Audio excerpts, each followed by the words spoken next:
Davina Lawrence woke up on a hospital gurney with no memory of how she got there.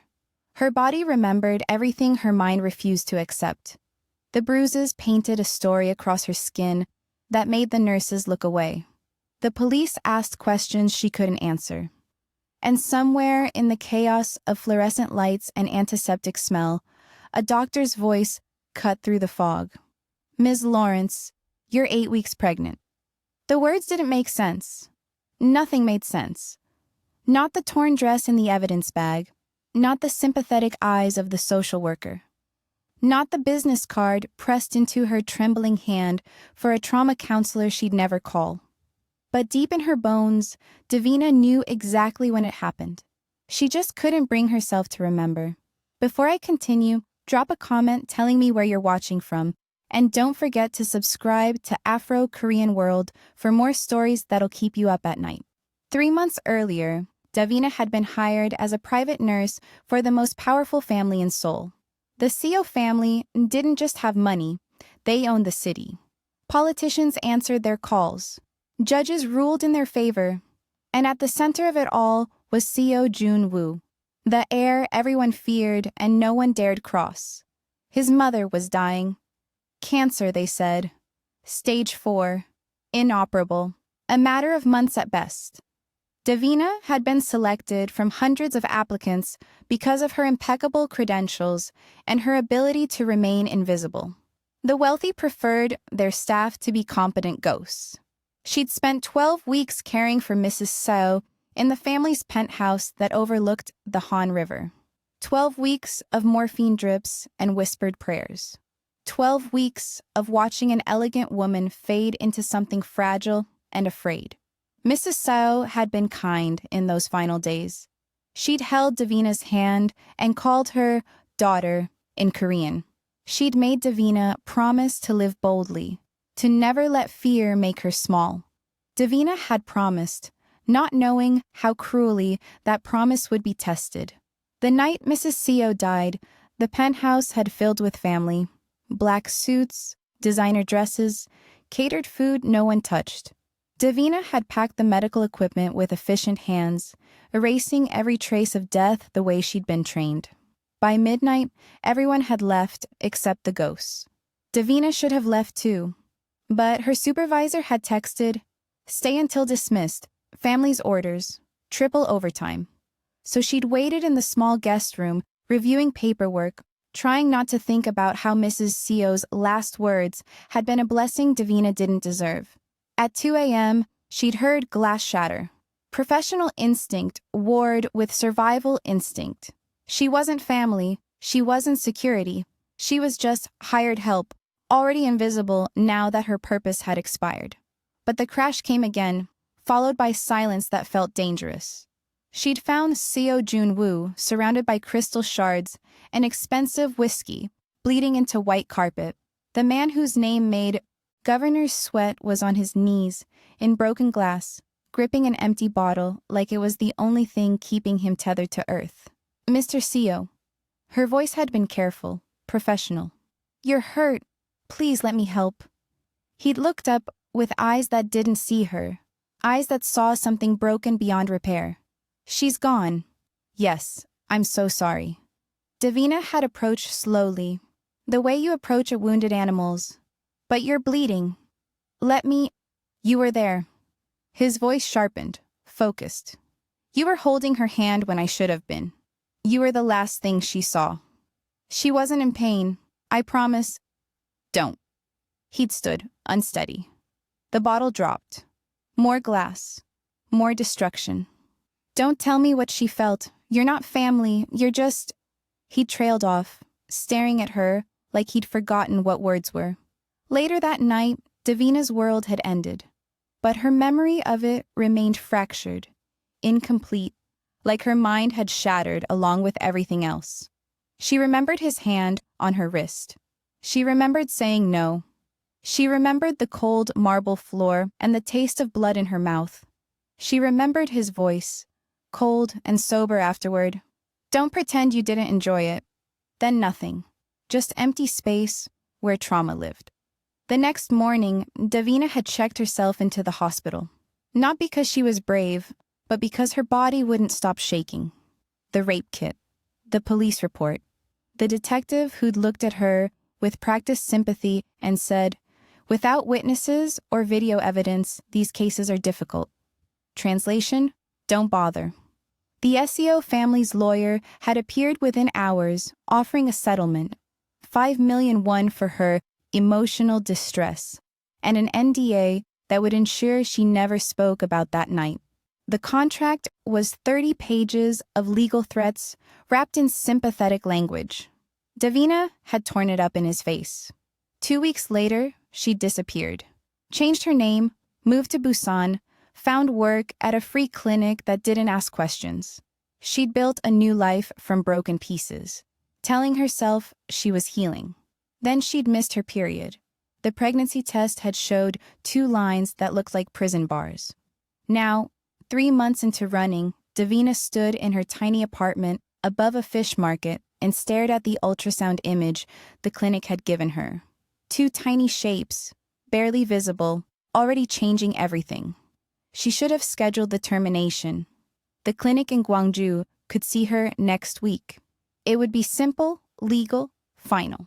She could erase this last connection to Seo Joon-woo and finally be free. But Mrs. Seo's voice echoed in her memory. Live boldly. Never let fear make you small. These babies hadn't asked to be conceived in violence. They were innocent of their father's sins. And maybe, just maybe, they were Davina's chance to prove that monsters didn't always create monsters. She was still staring at the ultrasound when someone knocked on her door. Davina froze. She never got visitors. The landlord had her number.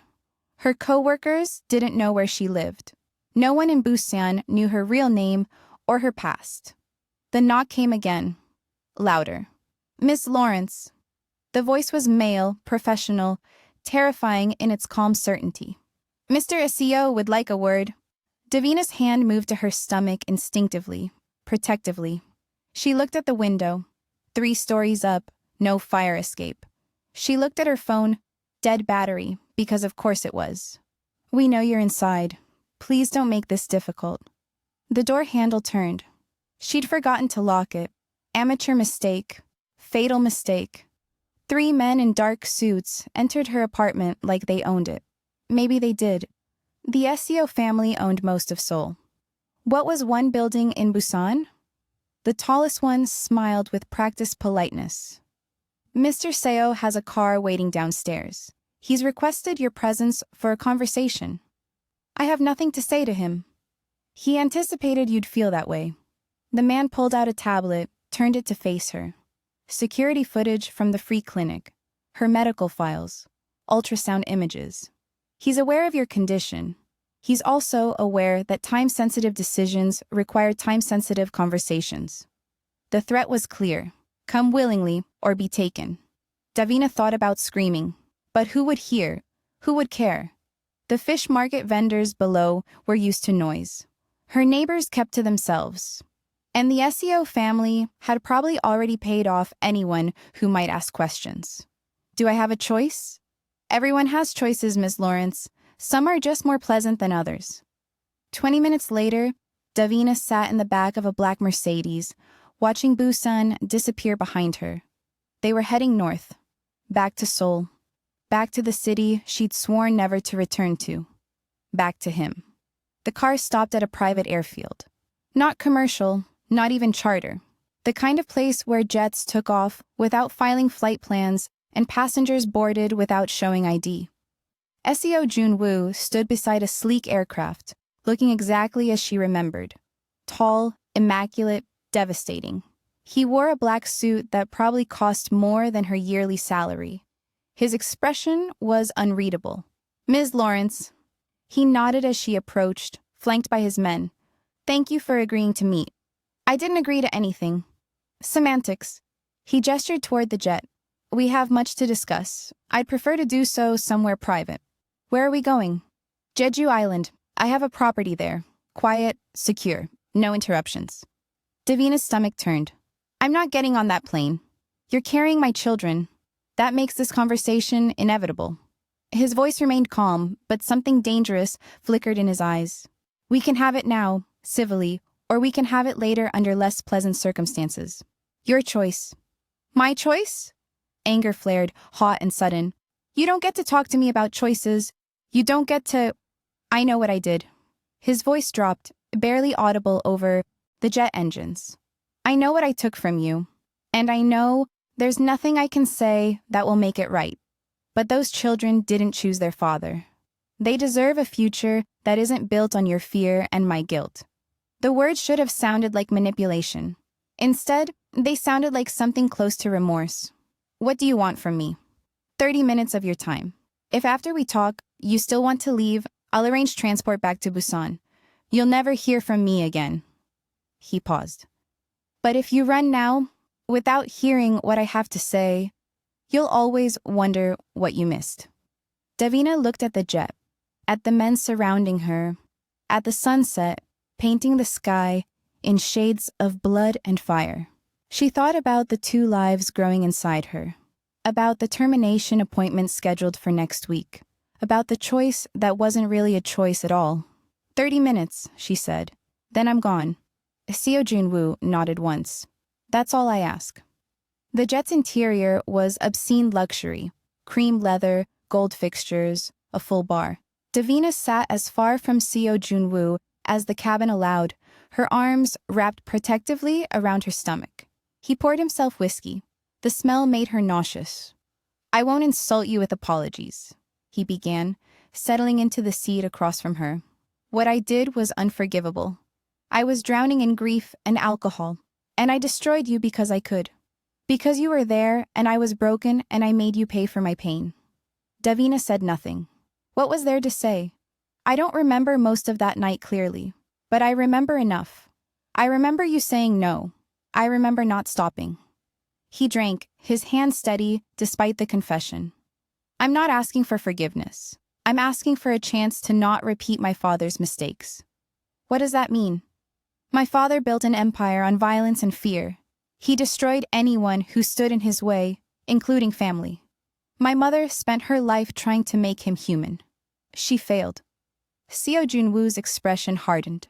She made me promise, before she died, that I wouldn't become him, that I'd build something better, leave something worth inheriting. And you think forcing me onto a plane is building something better?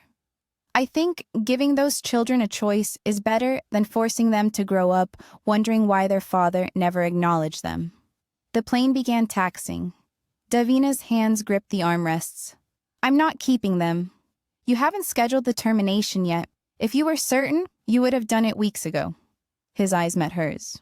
You're still deciding, which means there's still a conversation to be had. 30 minutes turned into an hour. By the time they landed on Jeju Island, Davina had heard Seo Joon-woo's proposal in its entirety, and it was somehow worse than anything she'd imagined. The villa overlooked black sand beaches and volcanic cliffs. Inside, staff had prepared a suite that looked like a 5-star hotel room. Seo Joon-woo had given her space to think, to process, to decide. His offer was simple and monstrous. Marry him.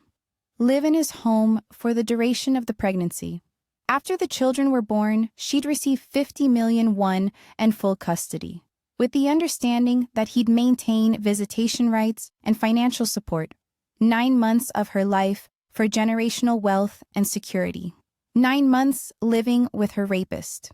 Davina stood on the balcony, watching waves crash against volcanic rock, and thought about choices, about the termination appointment she'd made but hadn't confirmed, about the ultrasound images of 2 tiny lives that hadn't asked to be created this way, about Mrs. Seo's voice. Live boldly. Was keeping these children bold or just another form of self-destruction?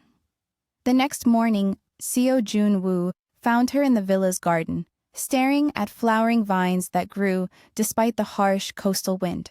Have you decided? Davina didn't turn around. Why do you want them? You could have children with anyone, someone who'd actually want to be with you. Because they're already here. Because my mother's last wish was for me to build something that mattered. Because, he stopped, reconsidered. Because I owe you this much. A choice, resources, security.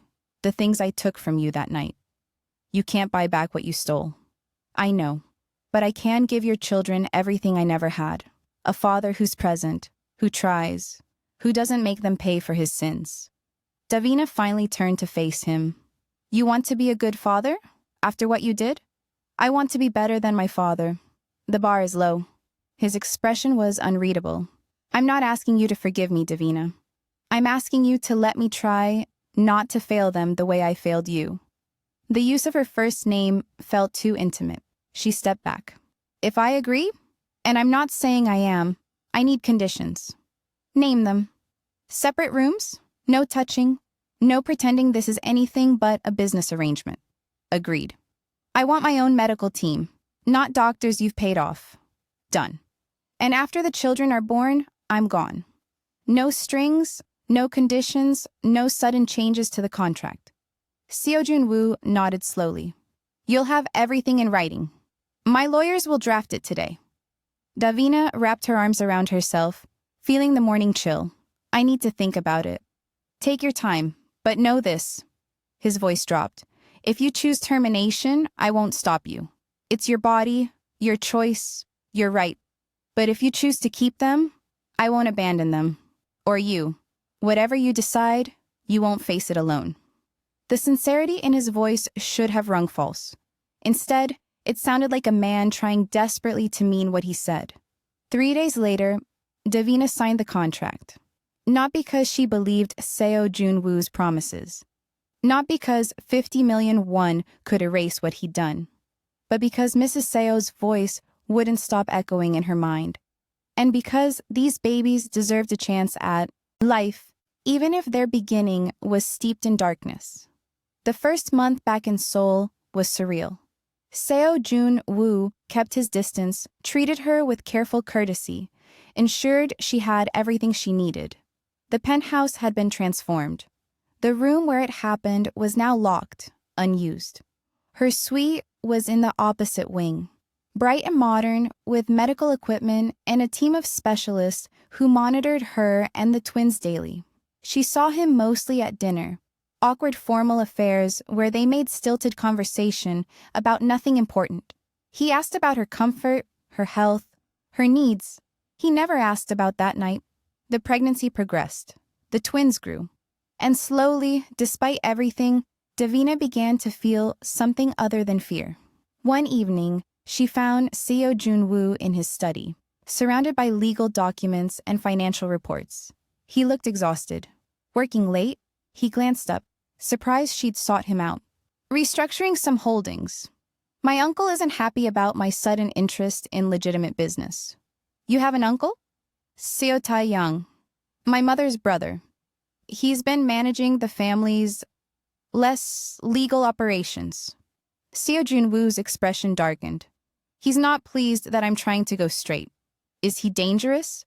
Everyone in my family is dangerous, but Tae-yang especially. He thinks I'm weak. That marriage and impending fatherhood have made me soft. He smiled without humor. He's probably right. Davina stepped into the study, drawn by something in his voice. Vulnerability, maybe.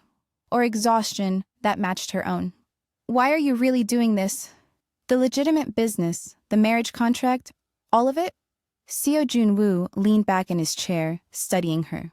My mother spent her last days trying to make me promise I'd be better than my father, better than the empire he built on blood and fear.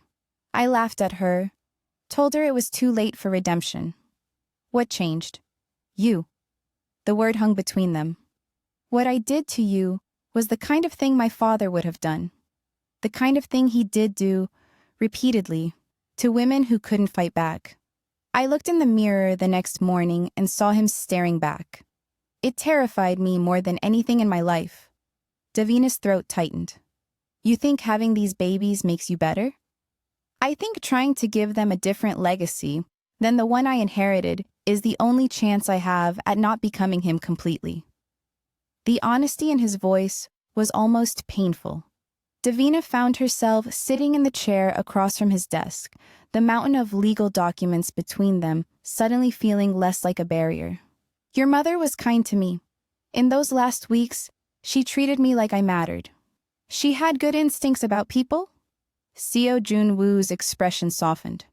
She would have liked knowing you were the one caring for her at the end. I'm sorry I couldn't save her. Cancer doesn't care how skilled the nurse is. You gave her dignity. That was enough.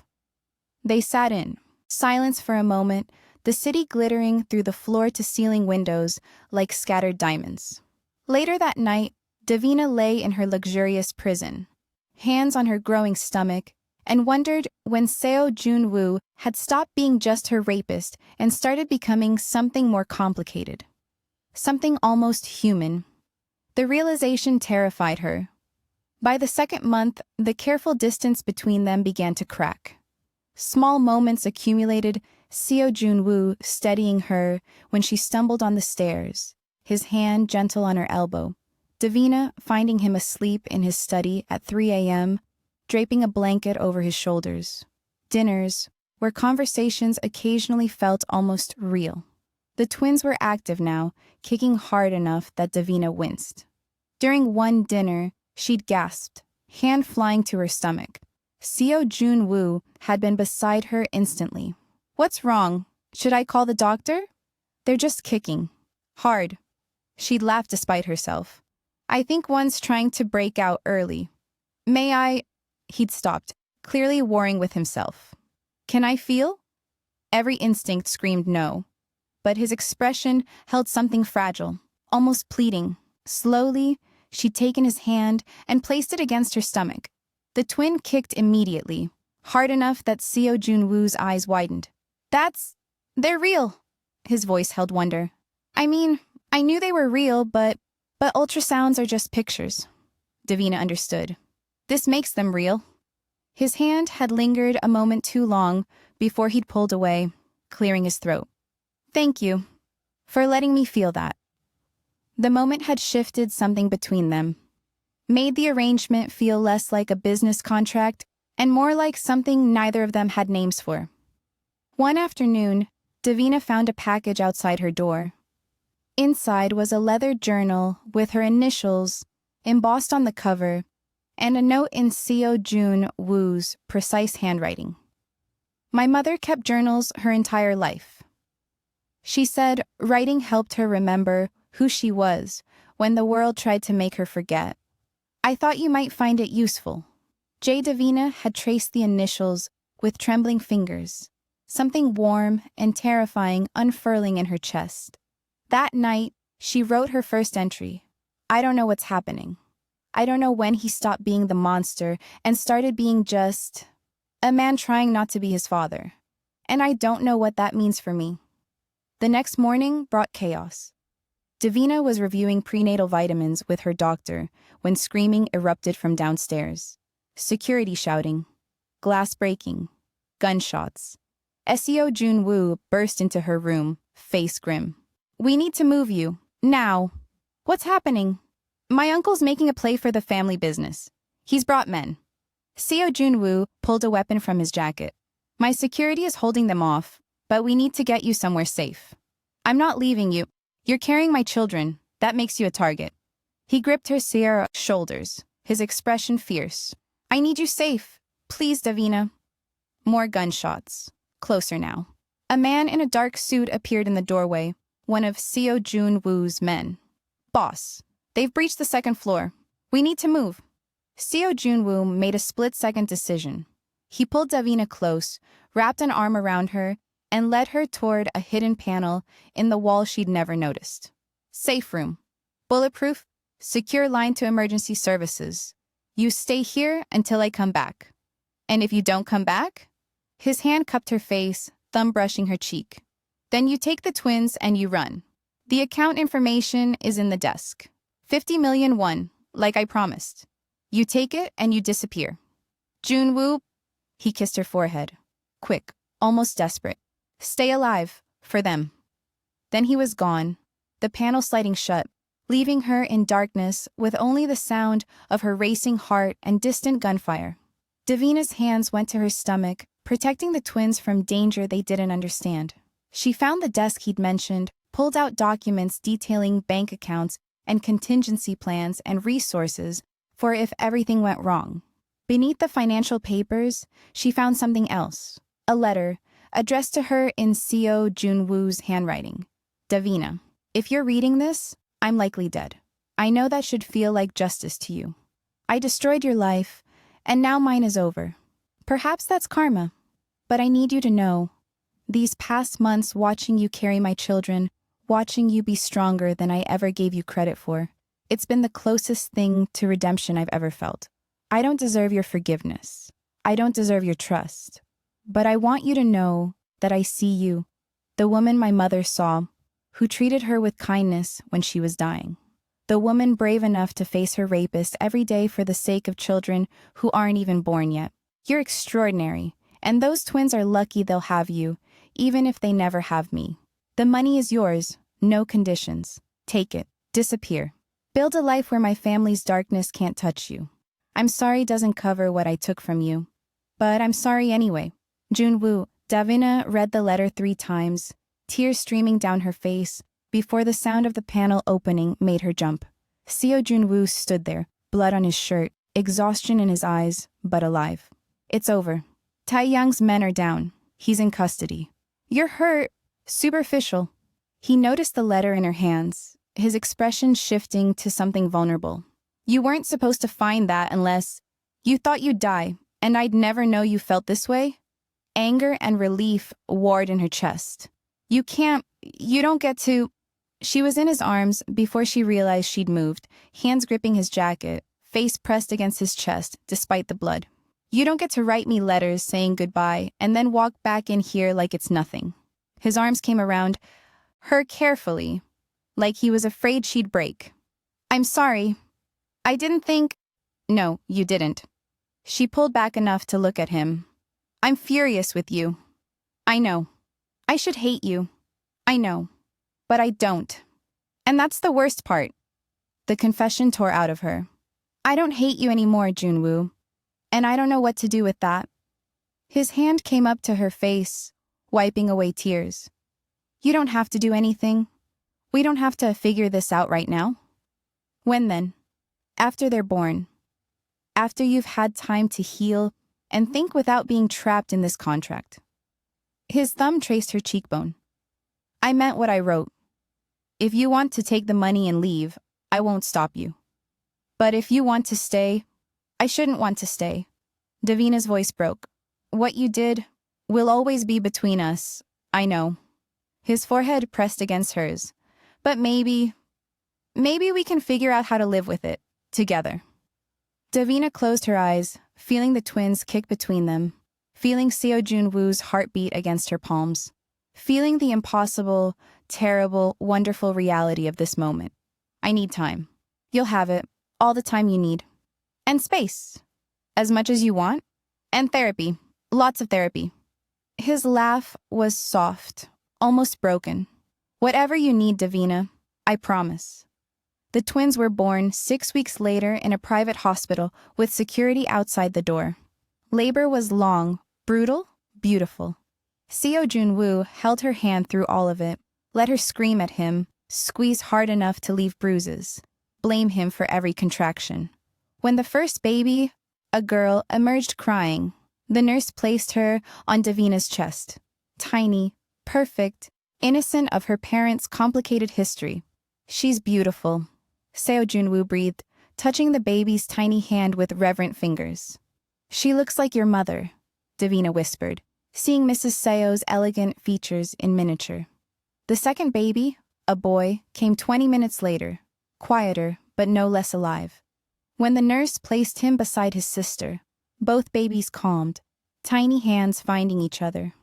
They're ours, Davina said, wonder cutting through exhaustion. They're really ours. Seo Joon-woo looked at her with something that might have been love, might have been gratitude, might have been the beginning of redemption. Thank you for giving them life, for not giving up. Don't thank me yet. The hard part's just beginning. I know. He kissed her forehead gently. but we'll figure it out. Together, if you'll let me. Davina looked at their children, at the man who destroyed her and was now trying desperately to build something better, at the impossible future stretching ahead. Ask me again in 6 months, she said finally. After I've had time to think. I can wait 6 months. Can you? His hand found hers, fingers intertwining. For you? I'd wait forever. Davina didn't believe in redemption stories. Didn't believe monsters could become men, or that violence could be undone with gentle touches and whispered promises. But looking at their twins, at Seo Joon-woo's tear-filled eyes, at the future they'd somehow built from the ashes of the worst night of her life, she thought maybe, just maybe, some stories didn't need redemption. Maybe they just needed people brave enough to keep living despite everything broken between them. 6 months, she repeated. 6 months, he agreed. And for now, that was enough. Drop a comment telling me what you thought of Davina and Joon-woo's story. And don't forget to subscribe to Afro-Korean World for more tales that'll keep you hooked. See you in the next one.